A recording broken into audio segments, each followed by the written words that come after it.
चिकित्सा स्थान में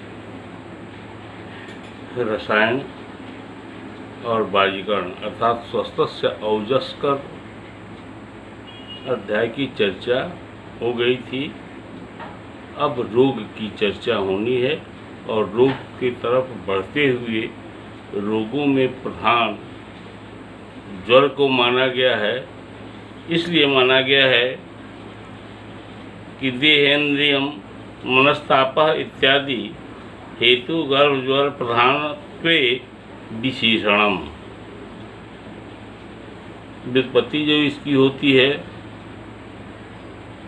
जारयति तापयति इति ज्वरा, जिसमें जलन हो, जिसमें ताप उत्पन्न हो उसे ज्वर कहते हैं।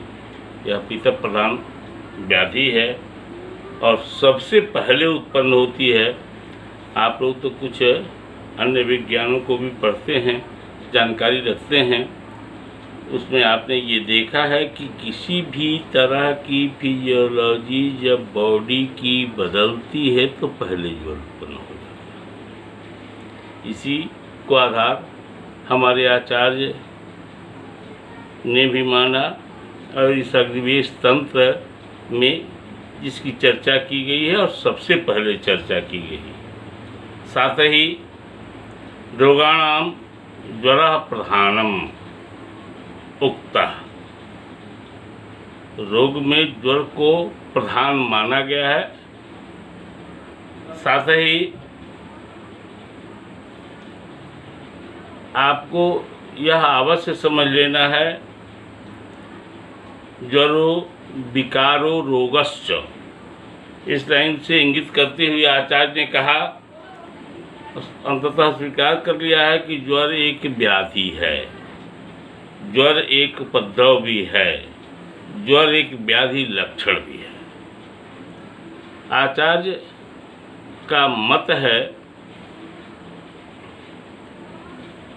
कि यह एक व्याधि है, बाद में इन्होंने कहा एक लक्षण भी है और पहले उत्पन्न होने वाला बड़ा उपद्रव भी है। अन्य विज्ञानों में इसे लक्षण सिम्टम मात्र माना जाता है, लेकिन हमारे यहाँ आचार्य ने इसे व्याधि मान करके, रोगों में सबसे प्रधान व्याधि मान करके सबसे पहले चर्चा शुरू की है। यह चरक संहिता द्वितीय भाग का यह तीसरा अध्याय है और यहाँ कहते हैं कि अथातो ज्वर चिकित्सितम व्याख्यास्यामः। अर्थ आपको पता है किसी भी शुभ कार्य के प्रारंभ में स्त्री या अथ शब्द का प्रयोग होता है। फिर कहते हैं कि इतिहास माह भगवान आत्रेय, ऐसा मैं नहीं कह रहा हूँ, भगवान आत्रेय ने जो कहा है उसी की चर्चा में कर रहा हूँ। आइए तीसरे श्लोक पे, बीज्वरम ज्वर संदेहम परिपृक्षत पुनर्वसुम विविक्ति शांतम आसीनम अग्निवेशा कृतांजलिम। अग्निवेश जो है वो अंजलि हाथ बांधकर, अंजलि बनाकर अर्थात हाथ जोड़कर एकांत में बैठे हुए स्वस्थ एवं शांत आचार्य पुनर्वसु से ज्वर संबंधित प्रश्नों को पूछा। आइए यहाँ चौथे श्लोक से 10वें श्लोक तक एक माला है जिसको एक ही बार में पढ़ जाया जाए। देहेन्द्रियम मनस्तापी सर्व रोगाग्रजोबली ज्वरः प्रधानो रोगाणाम उक्तो भगवता पुरा तस्य प्राणी सत्पत्यास्य ध्रुवस्य प्ररोदये प्रकृतिं च प्रवृत्तिं च प्रभावं कारणानि च पूर्वरूपम् अधिष्ठानं बल कालात्मलक्षणम् व्यास्तो विधिभेदाश्च पृथक भिन्नस्य च आकृतिम लिंगम असजीर्णस्य स्वाऔषधम च क्रियाक्रमम विमुञ्चता प्रशान्तस्य चिह्नं यच्च पृथक् पृथक् ज्वरासृष्टौ रक्षस्य यावत् कालं यतो यतः प्रशान्तः कारणयश्च पुनरावर्तते ज्वरः यश्चापि पुनरावृत्तं क्रिया प्रशाम्यति तं जगद्धि तास तत्सर्वं भगवन् वक्तुम् अर्हसि तदग्निवेशस्य वचोनिशम्यः गुरु अब्रवीत् ज्वराधिकारे यद्वाच्यम तत्सौम्य निखिलम शृणु। आचार्य ने कहा कि सुनिए। पूर्व में प्रथम भाग में आपने ज्वर पढ़ा है, वहाँ जो बातें बच गई हैं या उसको मिला करके भी मैं यहाँ जो कह रहा हूँ इसको ध्यानपूर्वक सुनिए। इसलिए कि जो पहले निदान स्थान में शरीर, इंद्रिय और मन में ताप उत्पन्न करने वाला सभी रोगों में प्रथम उत्पन्न होने वाला और सभी रोगों से बलवान एवं प्रधान ज्वर को बताया गया है, जो प्राणी मात्र के लिए शत्रु समान होता है। जन्म और मृत्यु के समय यह ज्वर निश्चित रूप से उपस्थित होता है। इससे संबंधित 18 प्रश्न यहाँ आचार्य से किए गए हैं। पहला प्रकृति, दूसरा ज्वर की प्रवृत्ति, तीसरा ज्वर का प्रभाव, चौथा ज्वर का कारण, पांचवा ज्वर का पूर्व रूप, छठा ज्वर का अधिष्ठान, सातवां प्रश्न ज्वर का बल, आठवां ज्वर का काल, नौवां ज्वर का लक्षण, दसवां ज्वर के प्रकार भेद, 11वां आमद ज्वर के लक्षण, 12वां जीर्ण ज्वर के लक्षण, 13वां औषधि सहित उनकी चिकित्सा बताने के लिए कहा गया, 14वां छोड़ते हुए ज्वर के लक्षण, 15वां ज्वर के मुक्त हो जाने पर अलग अलग क्या लक्षण उपस्थित होते हैं इसको भी बताएं। 16वां ज्वर मुक्त पुरुष को जितने समय तक जिन जिन विषयों से जिस प्रकार उसकी रक्षा करनी चाहिए इस पर भी प्रकाश डालें। 17वां ज्वर शांत होने पर जिन जिन कारणों से पुनः उत्पन्न हो जाता है, जिसको पुनरावर्तक ज्वर करके आप पढ़ते हैं, उससे संबंधित यह प्रश्न है। 18वां पुनः आए हुए ज्वर को जो औषधियाँ शांत करती हैं, इन सभी का उत्तर प्राणी मात्र के हित के लिए हे गुरुवर आप हमें दें। फिर आचार्य पुनर्वसु ने कहा, 10वें श्लोक की बात कर रहा हूँ मैं। फिर आचार्य पुनर्वसु ने कहा कि हे अग्निवेश, ज्वर प्रकरण में जो ज्वर संबंधित वक्तव्य हैं उन सभी वक्तव्यों को सुनो।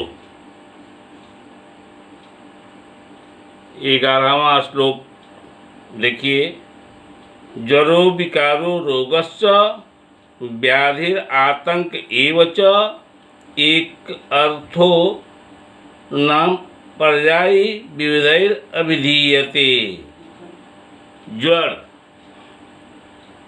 यहाँ वही आते माधव निदान वगैरह में पढ़े होंगे कि निमित्त हेतु कारण इत्यादि जो निदान के बारे में कहा गया, उसी तरह का प्रश्न, उसी तरह का उत्तर यहाँ भी आया है कि ज्वर, विकार, रोग, व्याधि, आतंक, गद, अनेक प्रकार से इस ज्वर के नाम बताए गए हैं। लेकिन ये सारे यदि शब्द एक अर्थ में जहाँ पर्याय बनते हैं उसका नाम ज्वर है। ये अलग अलग नाम भी उसके दिए गए हैं। यही अर्थ लें आप। 12वें श्लोक पर आए। यहाँ से जो प्रश्न किए गए हैं वह उत्तर प्रारंभ हो जाते हैं। वहाँ प्रश्न हुआ था कि ज्वर की प्रकृति क्या है।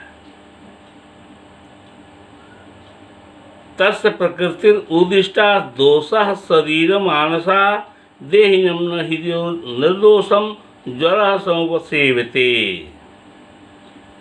ज्वर की प्रकृति शारीरिक वात पीत कफ, शारीरिक दोष वात पीत कफ और मानसिक दोष रज और तम, ये शरीर और मानसिक दोषों से रहित जो प्राणी हैं उनमें यह ज्वर नहीं होता है। तेरहवां श्लोक देखें।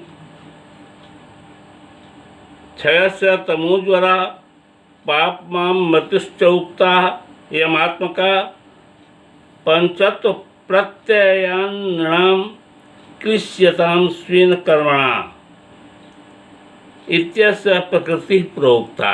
यह ज्वर की प्रकृति है।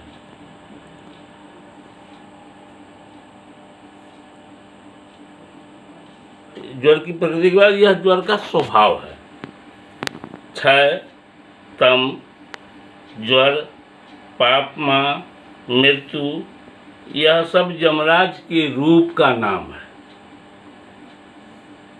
अपने अपने कर्म के द्वारा कष्ट पाने वाले मनुष्यों में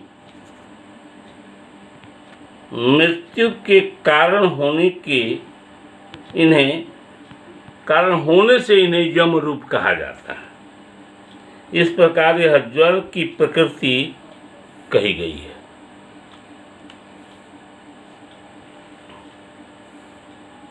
चौदहवां श्लोक देखें। प्रवृत्तिस्तु परिग्रहात् निदाने पूर्वबोधिष्टा रुद्रकोपाश्च दारुणात्। ज्वर की प्रवृत्ति जो है परिग्रह से होती है और निदान स्थान में रुद्र के भयंकर कोप से ज्वर की प्रवृत्ति बताई गई है। इसके बाद 15वें से 25वें श्लोक तक उसी कथानक की चर्चा है जो आप पहले पढ़े हैं, लेकिन यहाँ भी सुन लीजिए कि एक बार भगवान शंकर अक्रोध, यहाँ द्वितीय ही युगे सर्वम क्रोधव्रतम अस्थितम दिव्यम सहस्त्रम वर्षाणाम असुरा अभिरुद्रवा तपो विघ्ननाशा कर्तु तपो विघ्नं महात्मनः पश्यन् समर्थश्च उपेक्षां चक्रदक्षा प्रजापति। पुनर्माहेश्वरं भागं ध्रुवं दक्षा प्रजापति यज्ञे न कल्प्यायां प्रच्यमानः सुरैरपि ऋचा पशुपतेयाश्च शैव्य आहुतस्य च याः यज्ञसिद्धिपदास्ताभिर्हीनं चैव च इष्टवान्। अथोत्तीर्णव्रतोद्देशो देवो बुद्धा दक्ष व्यतिक्रमं रुद्रो रौद्रं पुरस्कृत्य भावात्मवेदात्मनः सृष्टाललाटे चक्षुर्वै दग्धा तान् सुरान् प्रभु बालं क्रोधाग्नि संतप्तं सृजत सत्रनाशनम। तयो यज्ञ विध्वस्तो व्ययिताश्च दिव्यौकसा दाह व्यथा परित्याश्च भ्रांतः भूतगणादिशः अथेश्वरं देवगणः स सप्तर्षिभिर्विभुं तं मृग वीरस्तुवन् यावच्चैवे भावी शिवः स्थितः। शिवं शिवाय भूतानां स्थितं ज्ञात्वा कृताञ्जलि भीया भास्वप्रहरणस्त्रिषा नवलोचनः ज्वालामालाकुलौ रौद्रौ हरस्वजङ्घोदरः क्रमात् क्रोधाग्निरक्तवान् देवमहं किं कारणानीति तमुवाचेश्वरः क्रोधं जरः लोके भविष्यसि जन्मादौ निधने च तम अवतारांतरेषु च। आशीर्वाद दे दिया भगवान शिव ने। हुआ क्या? त्रेता युग में भगवान शंकर अक्रोध शांत रहने का व्रत लिए। शिव रूप अक्रोध रूप होता है और भगवान शंकर का रूप क्रोधित रूप होता है। उन्होंने अपने क्रोध को त्याग करके शांत रहने का व्रत ले लिया। उस समय हजारों दिव्य वर्षों तक जब भगवान शंकर तपस्या में लीन हो गए तो राक्षसों का मौका मिल गया अपनी जीविका चलाने का। राक्षसों की जीविका तपस्वियों के यज्ञ को विध्वंस करके उनके साथ उत्पात मचा करके चलती थी। भगवान शिव तपस्वियों के रक्षक थे। ऐसी अवस्था में काफ़ी उपद्रव राक्षस बचाने लगे। लेकिन यहाँ जो नाम आया है कि दक्ष प्रजापति जो थे वह उस समय राजा थे। इन राक्षसों का नाश कर सकते थे, तपस्वियों को त्राण दे सकते थे। लेकिन अक्रोध व्रत में भगवान शंकर लीन थे, लेकिन दक्ष प्रजापति ने कुछ नहीं किया। और दक्ष प्रजापति के द्वारा उसी स्थिति में एक यज्ञ किया गया जिसमें वेद की ऋचाओं में पशुपतास्त्र इत्यादि जो मंत्र हैं जिससे उनको हवन सामग्रियां दी जाती हैं और उन ऋचाओं का जप करके भगवान शंकर को प्रसन्न किया जाता है। न उन ऋचाओं का पाठ कराया और न यज्ञ में यज्ञांश उन्हें दिया। भगवान शिव शंकर की जब तपस्या पूरी हुई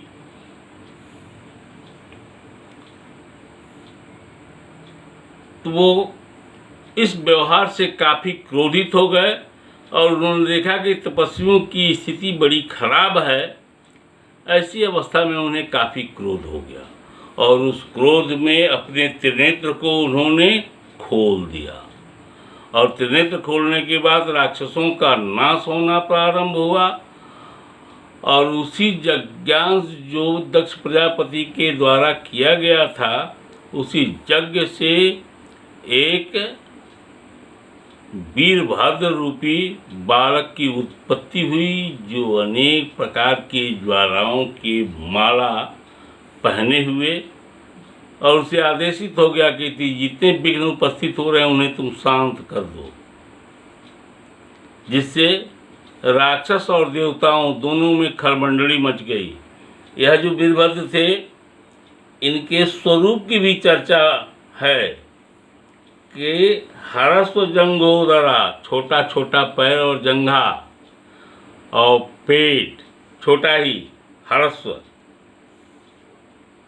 और ज्वाला माला कुलौ रुद्र रूप था, ज्वाला की माला पहने हुए थे। ये बड़ी खलबंडली मची, देवताओं में भी हाहाकार हो गया। देवताओं के कहने पर दक्ष प्रजापति देवताओं के कहने पर भी उन्हें यज्ञांश नहीं दिया गया था। इसलिए देवता भी मनाने जाना भगवान शंकर को अपने को असक्षम समझते थे देवता कि हम नहीं मना सकते। तो वो सप्तर्षियों के पास पहुँचे और सप्तर्षियों को लेकर के भगवान शंकर को मनाने की प्रक्रिया प्रारंभ हुई। और भगवान शंकर जब मान करके शिव रूप में चले आए, शिव रूप अर्थात कल्याणकारी रूप। शिव का अर्थ यहाँ यही लिखा हुआ है कि शिव रूप में आने का अर्थ कल्याणकारी रूप है। और जब चले आए तब ऋषियों ने अपनी बात रखी और वीरभद्र को शांत होने का आदेश हो गया।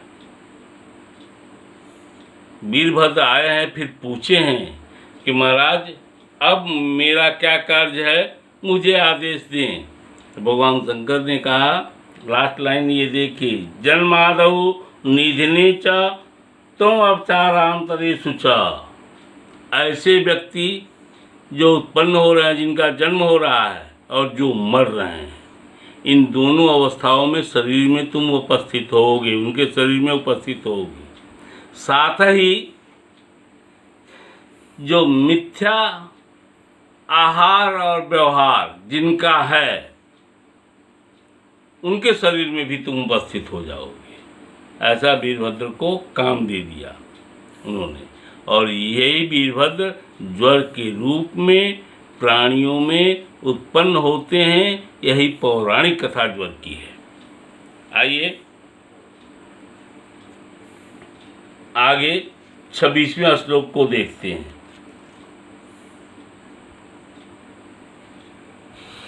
संताप सरुचिस्तृष्णा स अंगमर्दो हृदय व्यथा जल प्रभावो जन्मादौ निधने च महत्तमः प्रकृतिश्च प्रवृत्तिश्च प्रभावश्च प्रदर्शितः। अर्थात यह ज्वर के प्रभाव की चर्चा है, जिसमें संताप होता है, भोजन में अरुचि बढ़ जाती है, प्यास की अधिकता होती है, अंगों में वेदना होती है, इसे लक्षण ही मान के चलिए। हृदय में पीड़ा होती है। यह ज्वर का प्रभाव है। ज्वर जब शरीर में उत्पन्न होगा तो यह प्रभाव देगा। जन्म के आरंभ काल में तथा मृत्यु के समय ज्वर महत्तम में प्रकट होता है। अर्थात जन्म और मृत्यु के समय में यह बहुत बड़ा तम अर्थात मोह बन करके उत्पन्न होता है। इस प्रकार ज्वर की प्रकृति, प्रवृत्ति, प्रभाव, इन तीनों की चर्चा कर दी गई। आचार्य कह रहे हैं कि इन तीनों की चर्चा कर दी गई। अब ज्वर के कारणों की चर्चा 27वें श्लोक से आगे के व्याख्यान में किए जाएंगे।